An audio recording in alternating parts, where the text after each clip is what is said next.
উনি বীর মুক্তিযোদ্ধা, এই হাতে পিছনের দিকে নিয়ে হাতকড়া পরা হয়েছে, যা সম্পূর্ণভাবে সংবিধান লঙ্ঘন এবং মানবাধিকার লঙ্ঘন। আজকে doctor Mostafa Jalal Mohiuddin x MP, উনি বাংলাদেশ আওয়ামী লীগের প্রেসিডেন্ট সদস্য দায়িত্ব পালন করে যাচ্ছেন। উনি বিএমএর বারবার প্রেসিডেন্ট ছিলেন। ওনাকে আজকে মিরপুর একটা হত্যা মামলায় তাকে আজকে শুনানি দেখানো হয়েছে, যে এই মামলায় প্রসিকিউশনের পক্ষ থেকে কোনো সুনির্দিষ্ট অভিযোগ উপস্থাপন করতে পারে নাই আদালতের সামনে। উনি এই মামলায় ভিডিও ফুটেজ এবং কি 161 বা 164 আমার বিরুদ্ধে কোনো কিছু এই প্রসিকিউশন আদালতে দাখিল করতে পারে নাই। আর বিশেষ করে আপনারা জানেন যে ডাক্তার মোস্তফা জালাল মহিউদ্দিন একদিন বীর মুক্তিযোদ্ধা, ওনার বয়স 80 বছর, উনি পার্লামেন্ট সদস্য ছিলেন, উনি বাংলাদেশ আওয়ামী লীগের প্রেসিডেন্ট সদস্য দায়িত্ব পালন করে যাচ্ছেন, উনি এক্স এমপি ছিলেন।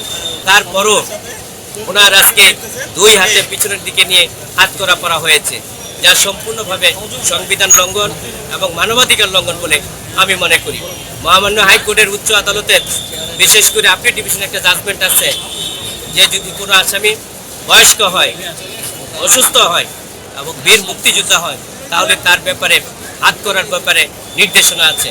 আমি মনে করি সেই নির্দেশনা পালন করা হয় নাই এবং সম্পূর্ণভাবে মানবাধিকার লঙ্ঘন করা হচ্ছে বলে আমি আইনজীবী হিসেবে মনে করি।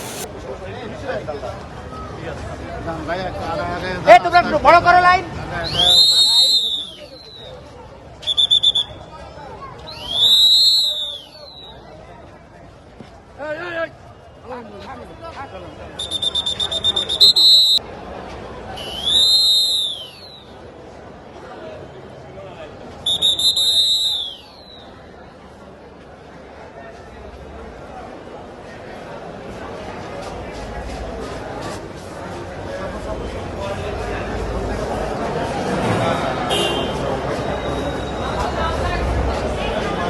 আর একটু প্লিজ স্যার, চারজন আর একটু এই পাশে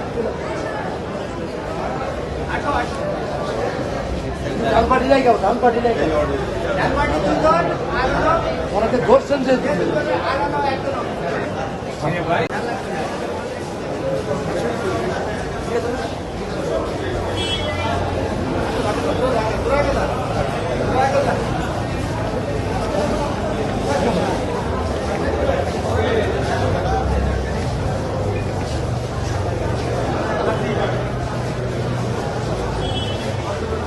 বিকৃত